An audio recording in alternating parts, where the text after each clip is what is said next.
महिमा मिलजुल कर सब गाते हैं नर नारी। भिक्षु भिक्षु जयकारी, भिक्षु भिक्षु कंटालियापुर में प्रभुवर का जन्म हुआ सुखकारी।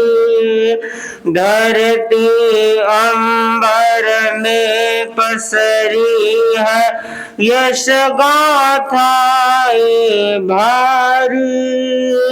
करुणा की प्रतिमूर्ति भिक्षु भिक्षु जय जयकारी। भिक्षु भिक्षु जयकारी, भिक्षु भिक्षु जयकारी। दान दया का बोध कराया धर्म जगत आभारी।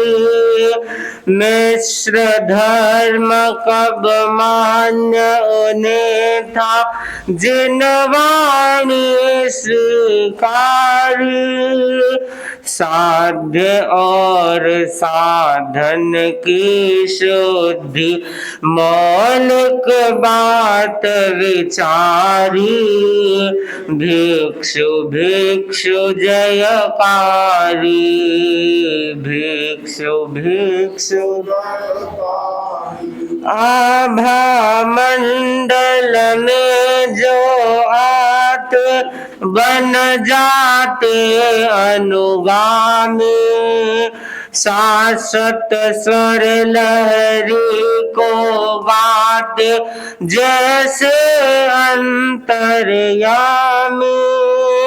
भिक्षु शासन नंदन वन है खिल श्रद्धा फुलवारी। भिक्षु भिक्षु जयकारी, भिक्षु भिक्षु जयकारी। तेरी महिमा मिलजुल कर सब गाते हैं नर नारी। भिक्षु भिक्षु जयकारी, भिक्षु भिक्षु जयकारी। अलं बालस्य सज्ञेन, नीच व्यक्तियों की संगति कभी भी नहीं करनी चाहिए। व्यक्तित्व विकास के अनेक घटक बताए गए हैं। उनमें एक महत्वपूर्ण घटक है सत्संगत। सत्संगत से व्यक्तित्व का निर्माण होता है। सत्संगत से व्यक्ति का आभा मंडल निर्मल और पवित्र होता है। सत्संगत से व्यक्ति की चेतना निर्मल और पवित्र होती है, चेतना का ऊर्ध्वारोहण होता है। जिन्होंने भी सच्चे मन से सत्संगत की है, साधुओं की सन्निधि का भरपूर लाभ उठाया है, उन्होंने अपनी आत्मा का विकास किया है। हर कोई प्राणी सत्संगत कर नहीं पाता है।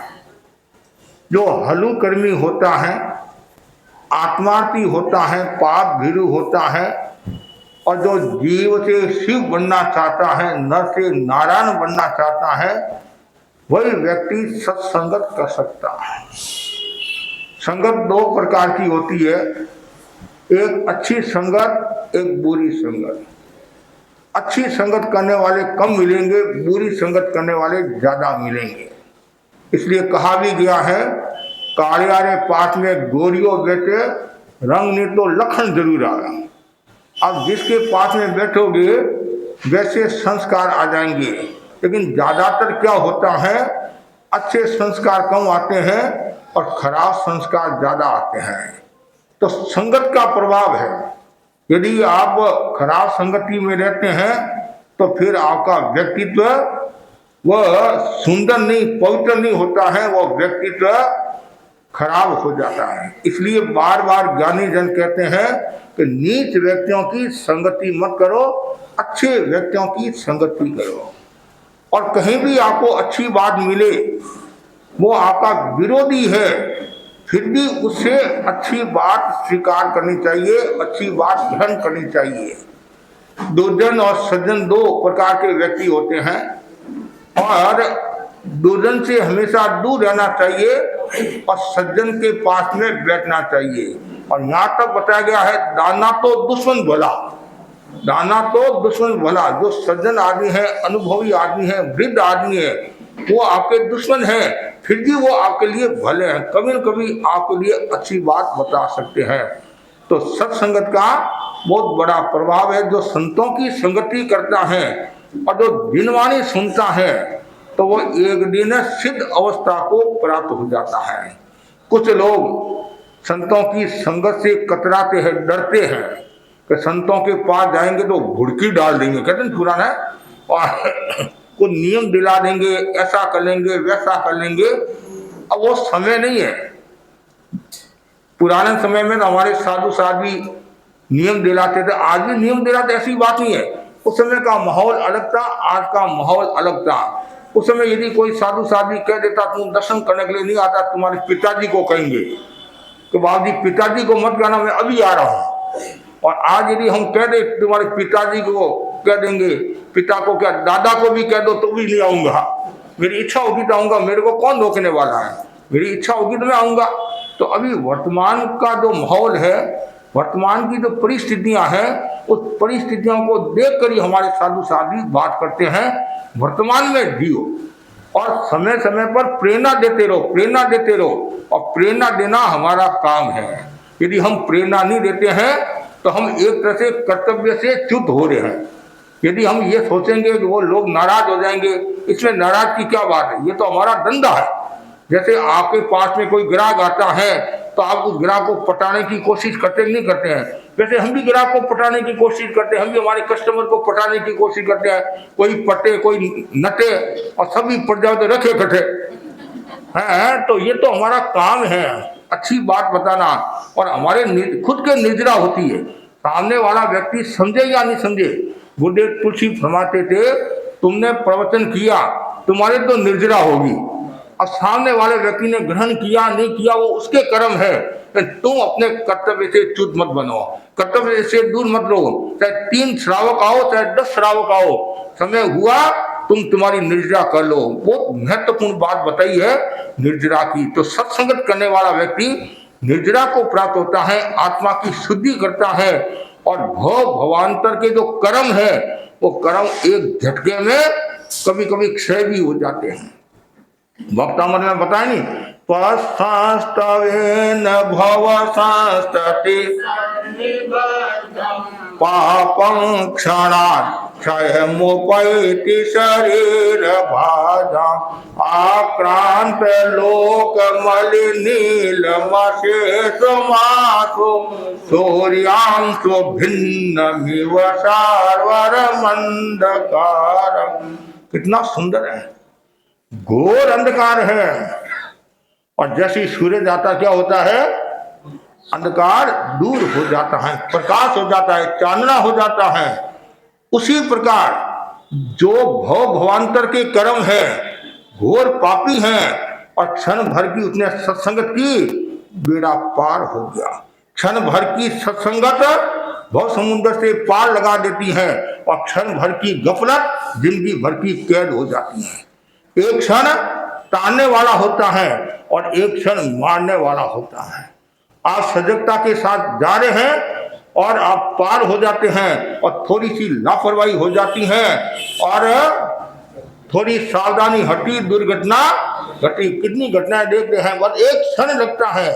वो एक क्षण आत्मा के उत्थान का भी कारण हो सकता है, और वो एक क्षण आत्मा के पतन का भी कारण हो सकता है। ये हमारे हाथ की बात है कि हमारी आत्मा का उत्थान करना या नहीं करना। इसलिए सत्संगत करो, और जितनी ज्यादा सत्संगत करोगे उतना ही आनंद आएगा। प्रश्न खड़ा होता है, आदमी सत्संगत क्यों नहीं कर पाता है? क्या कारण है? अनेक कारण हैं। उनमें एक कारण है अज्ञान। अज्ञान के कारण व्यक्ति सत्संगत कर नहीं पाता है और वह यह सोचता है मेरे पास तो पूरा ज्ञान है। जैसे कुएं का मेढक होता है, वो क्या सोचता है, पर इतना ही संसार है। जैसे वो बाहर आता है, तालाब में जाता है, तब पता चलता और भी संसार है।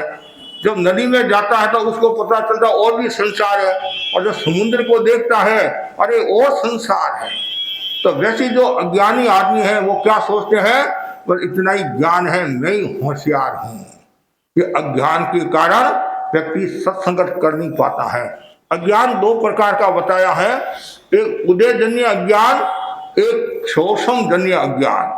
उदयजन्य अज्ञान है वो 12वें गुणस्थान तक है। कौन से गुणस्थान तक है? वो उदयजन्य जो अज्ञान है वो है ज्ञानावनी क्रम का उदय। ज्ञानावनी क्रम का सबके उदय है।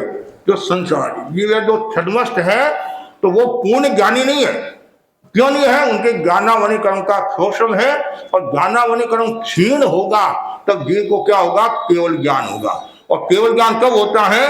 13वें गुणस्थान के प्रथम समय में ज्ञानावनी क्रम, दर्शनावनी क्रम, अंतराय, ये 3 क्रम क्षय होते हैं। कि मौनी क्रम तो पहले क्षय हो गया, तो 4 कर्मों का क्षय होता है, तब जीव को केवल ज्ञान होता है।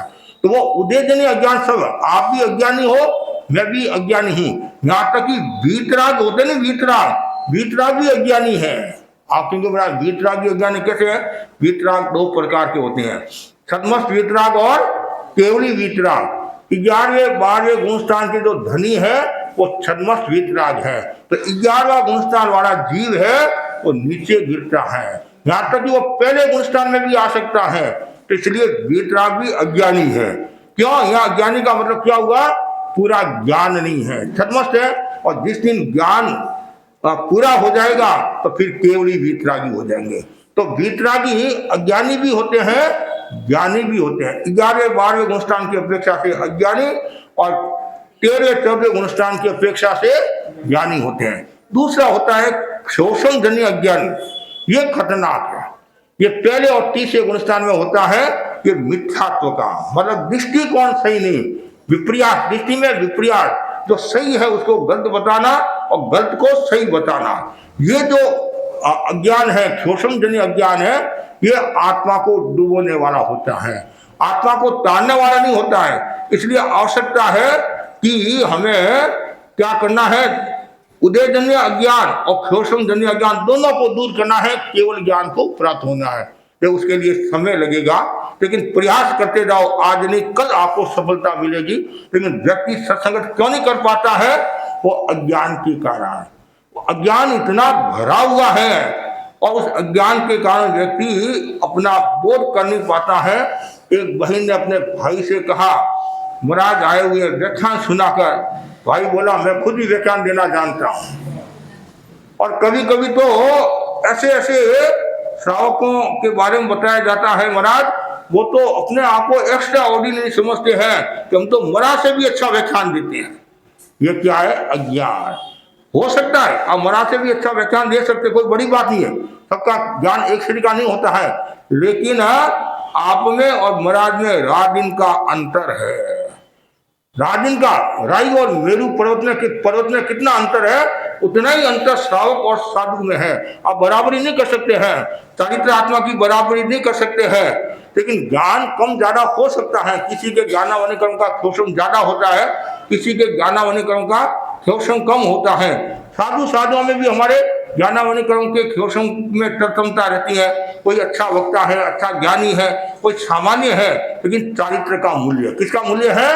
चाहे आचार्य महाप्रकृति महान प्रवक्ता थे, आचार्य तुलसी ज्ञानी थे, सामान्य साधु, लेकिन है दोनों ही चारित्र आत्मा है, चारित्र आत्मा है। दोनों में 5 महाव्रत है, लेकिन एक व्यवस्था की दृष्टि से वो 30वें पद में और हम 5वें पद में है। वो आचार्य है, लेकिन चारित्र में कोई कमी नहीं है। चारित्र उनके भी चारित्र है, हमारे भी चारित्र है, उनके सिद्धोपस्ताप में चारित्र है, तो हमारे भी छेदो पश्चापने चरित है, उनके 5 महावत है तो हमारे भी 5 महावत है। यदि बराबर नहीं है तो फिर हम उनके साथ रह भी नहीं सकते, रह भी नहीं सकते। क्यों? जहां यदि साधुपना नहीं है तो वहां कैसे रहेंगे, कैसे रहेंगे? हमारी समाचारी एक है, ये बहुत बड़ी बात है। लेकिन हमें ये ध्यान रखना कभी भी मन में वो अज्ञान का भाव नहीं आए। हमेशा मैं ज्ञानी बनूं, अच्छा बनूं, संस्कारी बनूं। तो ये सत्संगत का जो बाधक तत्व है वो अज्ञान। दूसरा कारण बताया है अज्ञान, और दूसरा जो कारण बताया है वो विलासिता। जो भोगों में डूबे हुए रहते हैं और वो सोचते हैं मुझे सत्संगत की आवश्यकता नहीं है, मेरे तो सातों ही सुख है, मुझे जो चाहिए वो मुझे मिलता है, फिर सत्संगत की क्या आवश्यकता है। आप ये सोचो पूरे भव में आपने ऐसे कोई कर्म किए होंगे, उसके कारण आपको कुछ ये सब बातें मिली होगी। लेकिन आदमी को ये सोचना चाहिए आज है कल नहीं है। लेकिन जो विलासिता में जीता है, जो भोग में जीता है, वो कभी भी आत्मा का उत्थान नहीं कर सकता है, वो दुर्गति में जाता है। जैन दर्शन की परंपरा के अनुसार तो नरक में जाने के 4 जो कारण बताए हैं, महाआरंभ, महापरिग्रह, पंचेंद्रिय वध और मांसाहार, इनमें जो डूबा हुआ रहता है, विलासिता का जीवन जीता है, प्रदर्शन का जीवन जीता है, भोग का जीवन जीता है, दुराचार का जीवन जीने वाला व्यक्ति अधोगति को प्राप्त होता है। वो विलासिता में जीने वाला सत्संगत नहीं करेगा। आज वर्तमान में भी हम देखते हैं जो हाई लेवल के हैं, और भगवान ने भी कहा है जो अति दरिद्री और अति विलासी वो धर्म के अधिकारी नहीं होते हैं। कि अति दरिद्री को तो रोटी चाहिए, कभी हम उनको प्रेरणा देते, महाराज आप प्रेरणा देते पहले पेट पूजा फिर काम दूजा, पहले रोटी तो मिले फिर धर्म की बात। और अति विलासी होते हैं वो कहना हमारे को आवश्यकता ही नहीं है, हमारे को महाराज की भी आवश्यकता नहीं है। जब घटना घटती है, पहाड़ पड़ता है, तब महाराज याद आते हैं, तब महाराज याद आते हैं। लेकिन हर समय सत्संगत करो, चाहे कुछ भी हो, कैसी भी स्थिति आ जाए, कभी भी मन में विलासिता का भाव नहीं होना चाहिए। तीसरा जो बाधक तत्व बताया गया है, जो ज्यादा हंसी मजाक करता है, ठटोल करता है, हमारे आगमों में बताया गया, उत्तरायण में भी बताया गया, अट्टहासम विवदे, साधु अट्टहास नहीं करे, अनावश्यक नहीं हंसे, चेहरे पर प्रसन्नता का भाव रखे, मुस्कान का भाव रखे, अट्टहास नहीं करे। कालुगुनी राज भी फरमाते थे, हसिया नहीं गीवार, हसिया दोष अपार, हसिया नहीं गीवार, हसिया दोष अपार, और गुण जावे गलो कहे, मगर गुण भी जाता है, गलो भी कहते हैं। इसलिए कभी भी ये ऐसा कार्य नहीं करना चाहिए। हसिए नहीं गीवार, हसियाओं हल्का लागे, हसिया दोष अपार, गुण जाए गलो कहे। कितनी गहरी बात है। जो छोटे संत थे उसमें हंस गए होंगे, बच्चे हैं हंसी भी आ जाती है, तब कालुगुनी राज ने ये शिक्षा दी कि भाई जो हंसता है वो बीमार होता है, और उसके गुण जाते हैं, दोष भी जाते हैं, और उसकी इज्जत भी कम होती है। इसलिए अनावश्यक नहीं हंसना चाहिए। अब ऐसे छदमस्त है, हंसी आ जाती है, लेकिन कभी कभी क्या वो हंसी महाभारत का भी कारण हो जाती है। आता भी है नहीं कि अंधे के बेटे अंधे, ऐसी जो घटना आती है, कभी कभी हंसी महाभारत का भी कारण हो सकती है, और कभी कभी हंसी दुख को दूर करने वाली भी हो सकती है, दुख को दूर करने वाली भी हंसी हो सकती है। अब कोई गमगीन में बैठा है, दुख में बैठा है, पीड़ा में बैठा है, और आपने वैसा माहौल बनाया, हंसी का माहौल बनाया, तो उसके चेहरे पर भी प्रसन्नता का भाव आ जाता है। कभी कभी कहते नहीं, अरे भाई एक बार हंसकर देख तो सही, हंसकर देख तो सही है, तो वो परिस्थिति देखकर। लेकिन ये ध्यान रखना है, ऐसी हंसी काम की नहीं जिससे कर्मों का बंधन होता हो, दूसरों को तकलीफ हो, दूसरों को कष्ट हो। तो जो ज्यादा हंसता है, ज्यादा अट्टहास करता है, लोगों की मजाक उड़ाता है, तो वो व्यक्ति सत्संगत कर नहीं पाता है। और जो ज्यादा बड़बोला होता है, ज्यादा बड़बोला होता है, वो भी सत्संगत कर नहीं पाता है। ज्यादा बड़बोला जो दिन भर वो बड़बड़ करता रहता है, क्या सत्संगत करेगा? वो कहता मैं आपको सत्संगत करा दूं। और 5 जो बहुत महत्वपूर्ण बात बताई, जग प्रति, जो परिवार से, जग से ज्यादा मोह होता है, वह व्यक्ति सत्संगत कर नहीं पाता है। इसलिए सत्संगत कौन करेगा?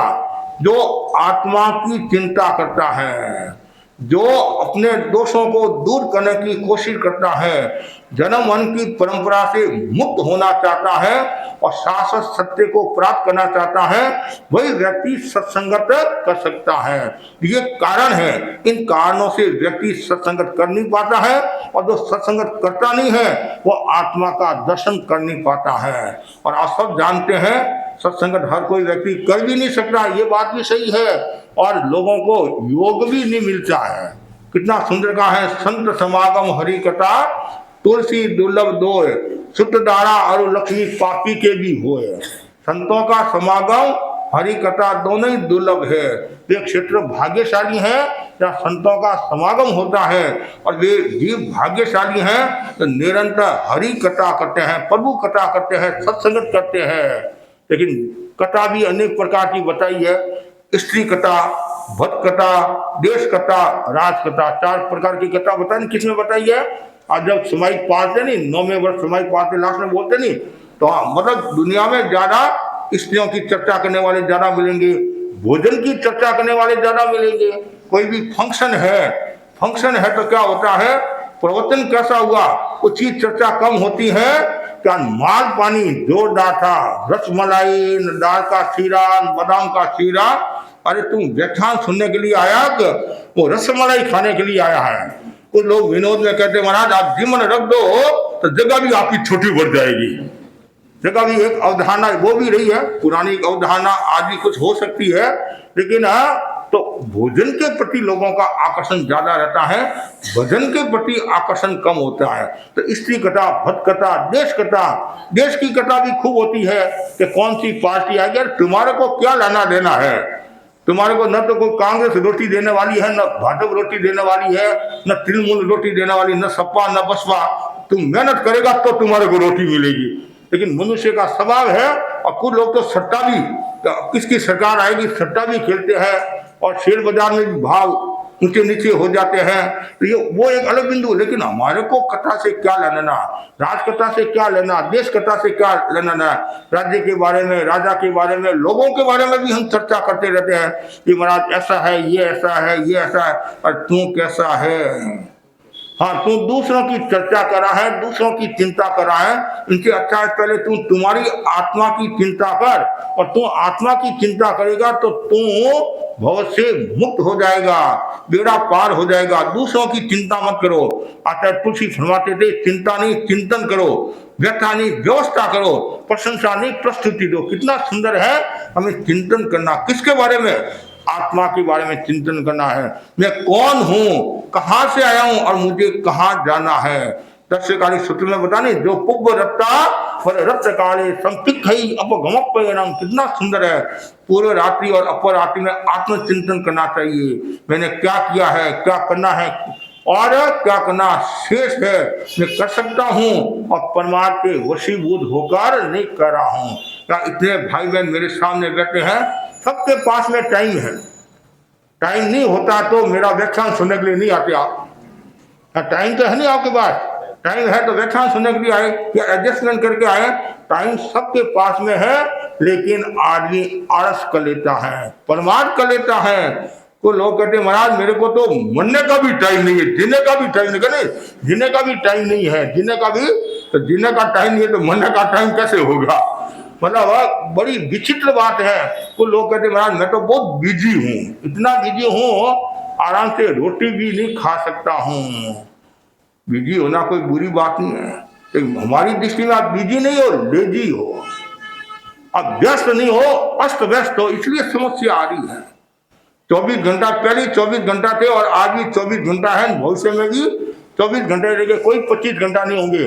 और 25 घंटा हो गया तो और ज्यादा टेंशन हो जाएगा कि 24 घंटा की मेहनत करना भारी पड़ रहा है, 25 घंटा और टेंशन हो जाएगा।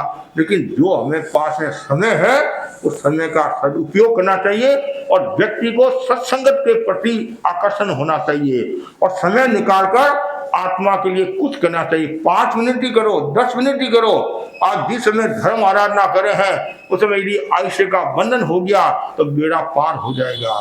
घंटे घंटे का त्याग करो, समय करो, संवर करो, त्याग करो, इससे चेतना का विकास होगा। और कब आयुष्य का बंधन हो जाए, कब आयुष्य पूरा हो जाए पता नहीं चलता है। इसलिए निरंतर सत्संगत करो। कभी कभी आप कहते महाराज सत्संगत की आप बात करें, महाराज तो आते नहीं। अरे महाराज नहीं आते तो आप खुद तो भी सत्संगत तो कर सकते हैं, नहीं खुद मारा फेर सकते हैं, समय कर सकते हैं। महाराज तो ज्यादा से ज्यादा साल में एक बार आ जाएंगे।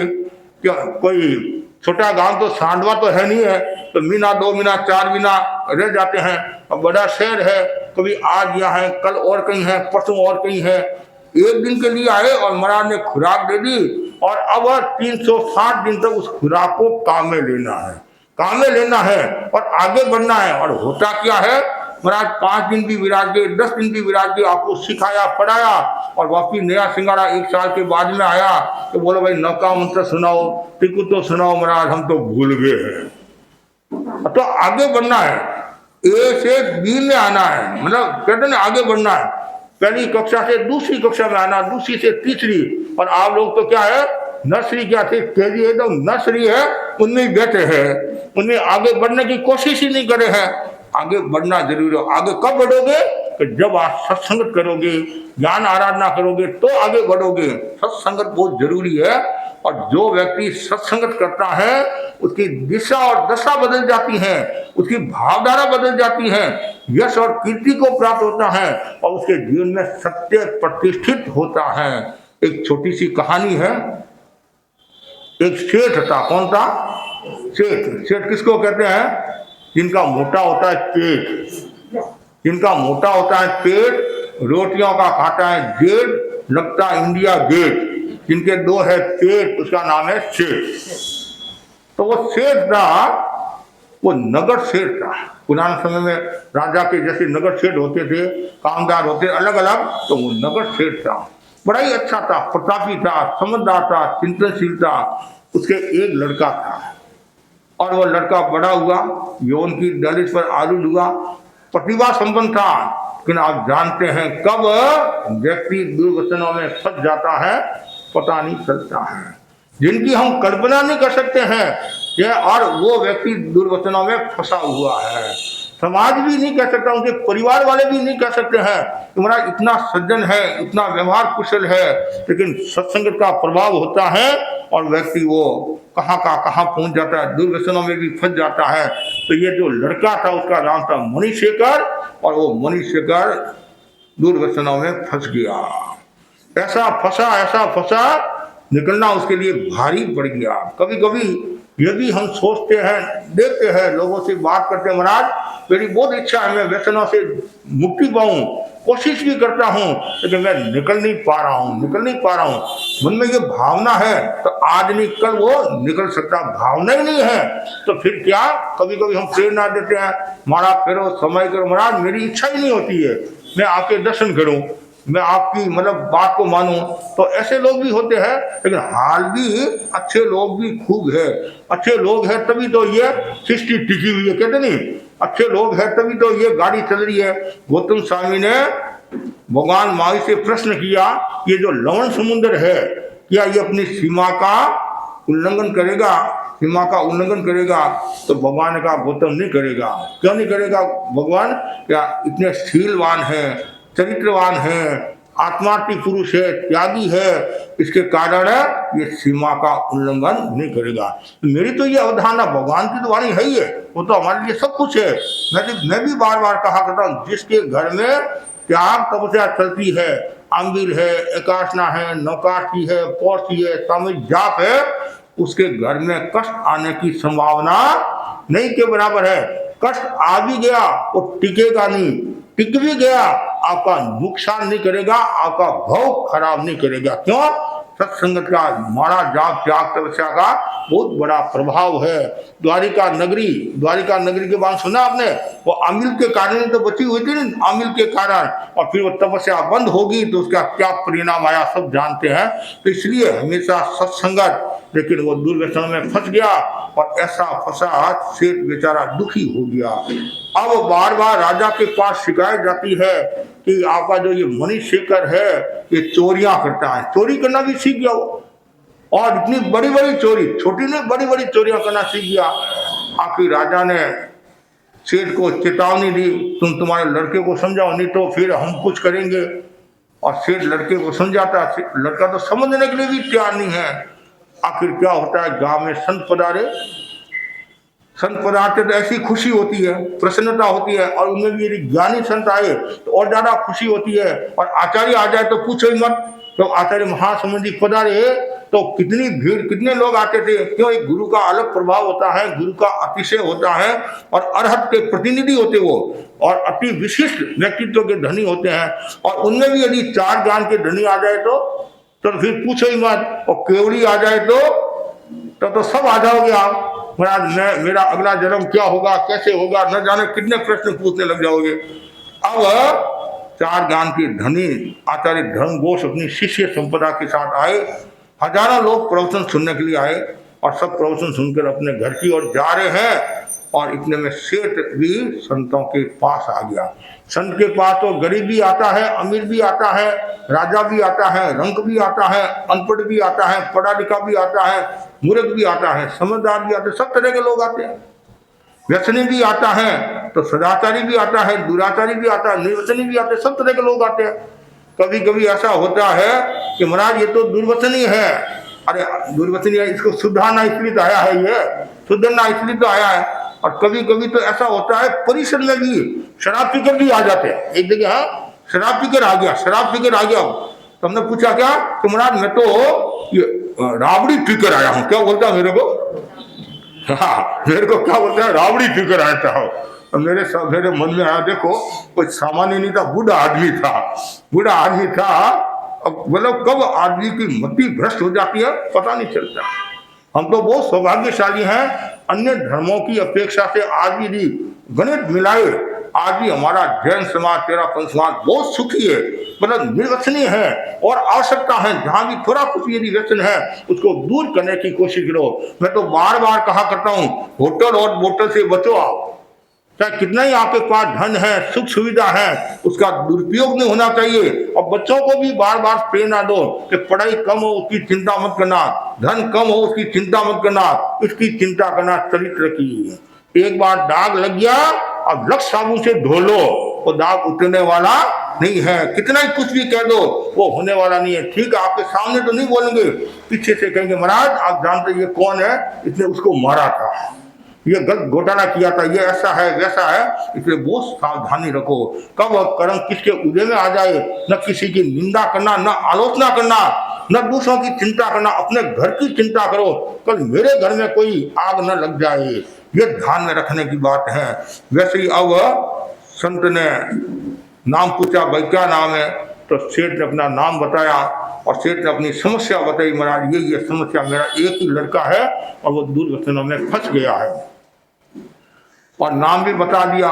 ठीक है आएगा तो बात करेंगे, हमारा वही काम है और क्या काम। आप भी आते हैं कभी कभी महाराज, ये मारा नहीं फेरता है, जाप नहीं करता, इसको गुस्सा आता है, ये है, और उसको प्रेरणा देना उसकी आत्मा का कल्याण हो जाए। तो हम कहते भाई जैसा अवसर होगा, कभी कभी अवसर देकर भी बात करनी पड़ती है, और कभी कभी तत्काल भी बात करनी पड़ती है, और कभी कभी बाद में करते हैं।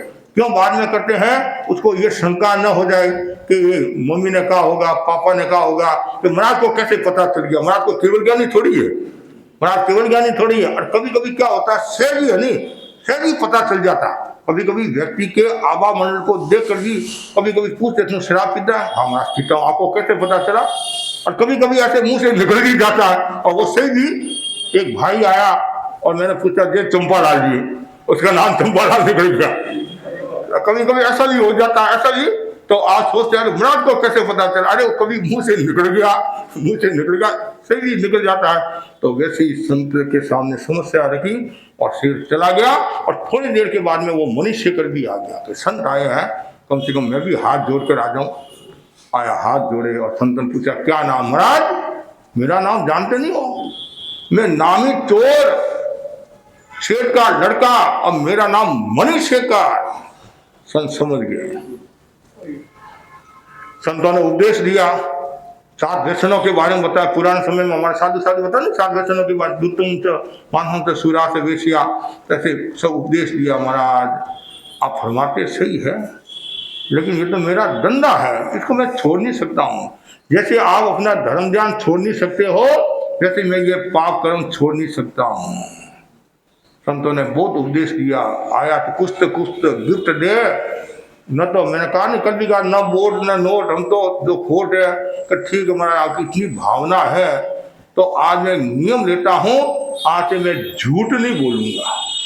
क्या कहा? झूठ नहीं बोलूंगा। और जैसी संत ने सुना और ज्ञान से जाना, बेड़ा पार हो गया इसका। अब झूठ नहीं बोलना तो सब एकदम, और आजकल तो झूठ सामान्य बात होगी। एक आदमी मेरे सामने बैठा और मोबाइल से बात करा और बोला मैं बेंगलोर में हूँ, और मेरे सामने वो हो झूठ बोल रहा है, तो बात कितना झूठ बोलता होगा। क्यों हम अनावश्यक झूठ बोले, क्यों कर्मों का बंधन करें, क्यों पाप लगाए। और आपको नहीं है तो उस हिसाब से बात कर लो। नहीं यहाँ हूँ अभी नहीं, बाद में बात करूंगा, जो भी है।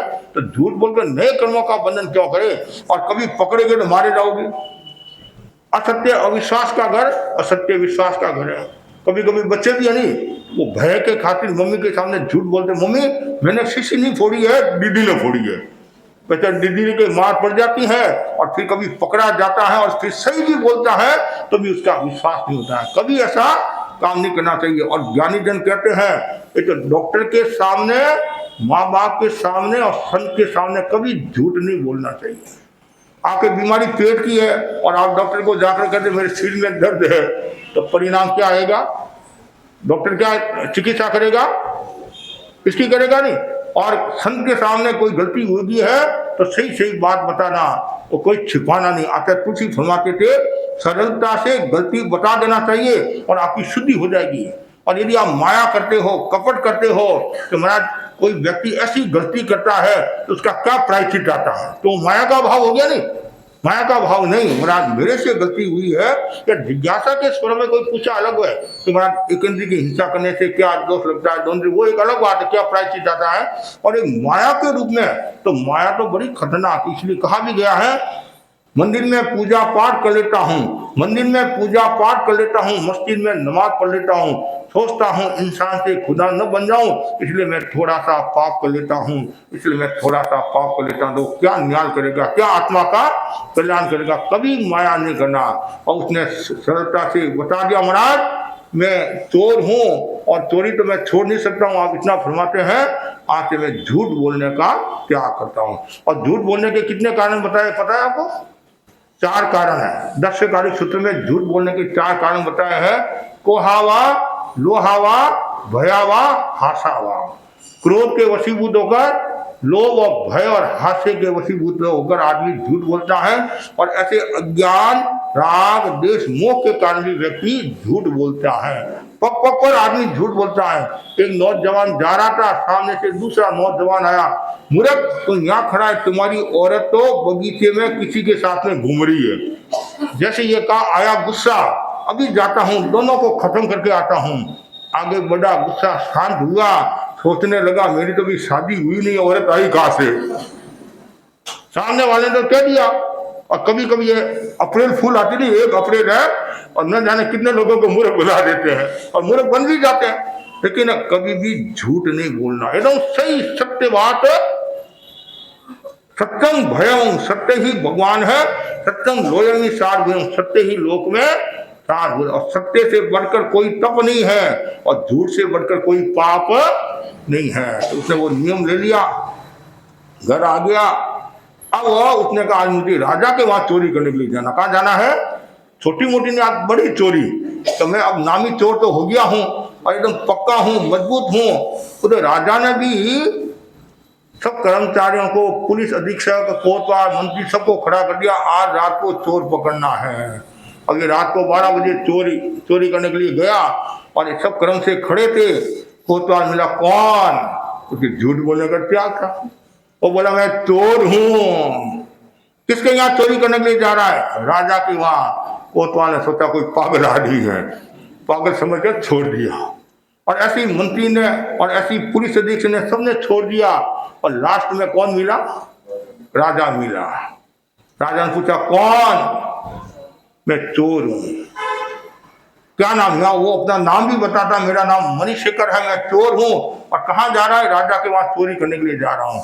राजा ने सोचा इतना निर्भीक निडर आदमी तो कब मिलता है, कि कोई घर गिराने का है, कोई कुसंगति में फंस गया है, इसलिए चोरी करने के लिए जा रहा है। तो राजा भी कम नहीं था, राजा बोला मैं भी चोर हूँ। राजा बोला मैं भी चोर हूँ। तो मणिशेखर बोला चोर चोर मासियात भाई, मासी के बेटे भाई हो गए, चोर चोर मासी के बेटे भाई हो गए नहीं, पर एक संपदा विपदा दो देना बोला है नहीं, एक गरीब घर की एक अमीर घर की, दोनों वाह। तो किसके यहाँ चोरी करेगा? राजा के वहां। तो फिर जो माल आएगा 50-50। मणिशेखर क्या बोला? आधा आपका आधा मेरा। जैसे ही मेल आया, राजा ने सोचा आज मेरे घर पर ही डाका डालेगा, ये चोरी करेगा। और राजा से कहा तुम तो नीचे खड़े रहो, अभी तुम नवोदित खिलाड़ी होशियार नहीं हो, मैं बहुत अनुभवी हूँ, चौका छक्का मारने वाला हूँ, तुम अभी एक रन नहीं बना सकते, तुम तो नीचे खड़े रहो और मैं अभी चोरी करके आता हूँ। राजा भी देखता रह गया, मेरा ही तो महल है, मेरा ही घर है और मेरे को पता है धनमाल कहाँ है, और ये ऐसा बोला, लेकिन उसको परिचय देना नहीं था। और तत्काल वह ऊपर गया। उस दिन क्या है, 5 रत्न आए हुए थे। कितने? 5 रत्न आए हुए थे। कोतवाल ने क्या किया, डिब्बी में 5 रत्न रख दिया और टेबल थी उस पर रख दिया, और सुबह मैं तिजोरी में रख दूंगा। और ये गया कमरे में और 5 रत्न नजर आ गए। उसने सोचा 5 को करके क्या करूंगा, कि 50-50 है, 2.5 तो होते नहीं है, और एक राजा के लिए छोड़ दिया, बेचारा उसके हार्ट अटैक नहीं आ जाए, क्यों सब कीमती है, हार्ट अटैक नहीं आ जाए, एक छोड़ दिया और 4 रत्न लेकर तत्काल नीचे उतर गया। राजा बोला चोरी करके आ गया। नया चोर बोला आज तो तुम्हारा भाग्य है, कभी कभी बालक का पुण्यवान, कहते हैं बालक पुण्यवान होता है, कभी कभी आपका पार्टनर भी आपके लिए अच्छा हो सकता है, कभी कभी होता नहीं।